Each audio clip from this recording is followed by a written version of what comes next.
Salut chers élèves, bienvenue dans cette série de vidéos consacrée à la notion des espaces vectoriels réels et destinée aux élèves de terminale sciences mathématiques.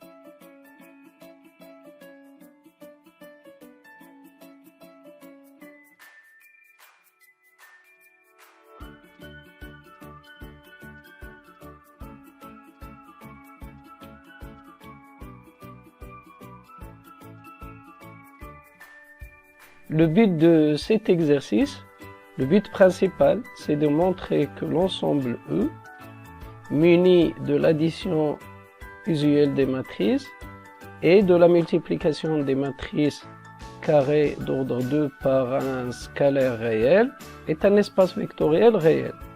Mais bien sûr, on ne va pas le faire à travers la définition, disons pénible, d'un espace vectoriel, mais à travers la propriété qui consiste à montrer que E est un sous-espace vectoriel d'un espace vectoriel usuel. Dans notre cas, il s'agit de l'espace vectoriel usuel M2 de R plus point. Utilisons la définition sous sa première forme. Voilà. Donc, on va commencer par la première condition. D'abord, l'ensemble E est inclus dans M2 de R, bien sûr d'après sa définition, parce que ces éléments sont des matrices carrées d'ordre 2 à coefficient réel. E est non vide, car la matrice I, par exemple, appartient à E pour A égale à 1 et B égale 0. Maintenant, on va passer à la deuxième condition. On va prendre deux éléments de E et montrer que leur somme appartient à E.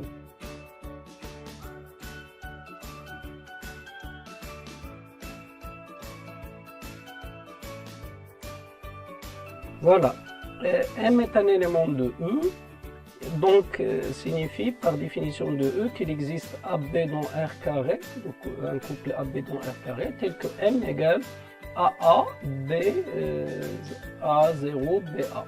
La même chose pour N, il existe un CD appartenant à R carré, tel que N égale, voilà. Donc on passe à la somme. Par définition de la somme des matrices carrées, remarquons que cette matrice s'écrit sous la forme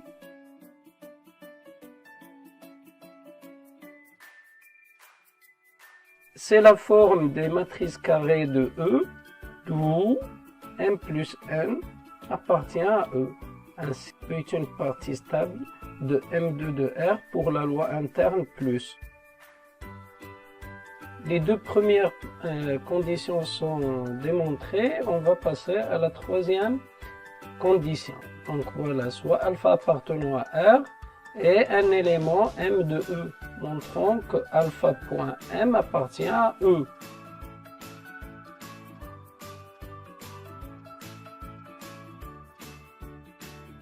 On a alpha.M par définition de la loi externe.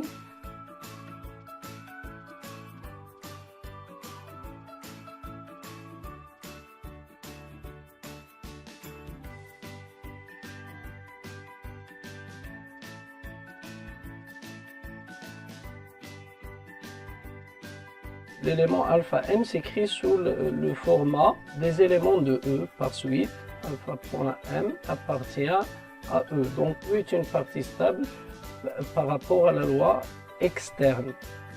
Les trois propriétés étant vérifiées, on déduit que E est un sous-espace vectoriel de M2 de R plus point. Bien sûr, on sait que tout sous-espace vectoriel d'un espace vectoriel donné est aussi un espace vectoriel pour les lois de l'espace vectoriel cadre. Donc on déduit tout simplement que E plus point est un espace vectoriel réel, et là d'une manière plus facile que celle de la définition. Notons bien sûr que parfois on peut vous demander dans les exercices de démontrer à l'aide de la définition, c'est-à-dire à l'aide des 9 propriétés que vous avez un espace vectoriel. Mais si ce n'est pas le cas, si vous avez déjà montré que que vous avez un sous-espace vectoriel, vous déduisez facilement que la partie devient qui est sous-espace vectoriel devient un espace vectoriel elle-même.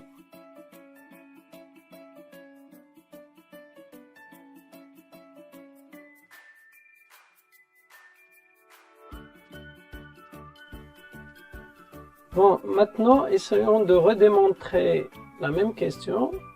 E est un sous-espace vectoriel de l'espace vectoriel usuel M2 de R plus point, mais en utilisant cette fois la deuxième forme de la définition d'un sous-espace vectoriel. Voilà, pour la première condition, on l'a déjà faite. Voilà. On passe à la deuxième, on se donne un couple alpha-bêta appartenant à R carré et un couple de deux éléments de E. Il s'agit de montrer que alpha m plus bêta n appartient à E. Bien sûr, l'appartenance de M à E signifie qu'il existe un B appartenant à R carré tel que M égale à 0 B, BA. La même chose pour le N. Maintenant, on va montrer que alpha m plus bêta n s'écrit sous le format des éléments de E.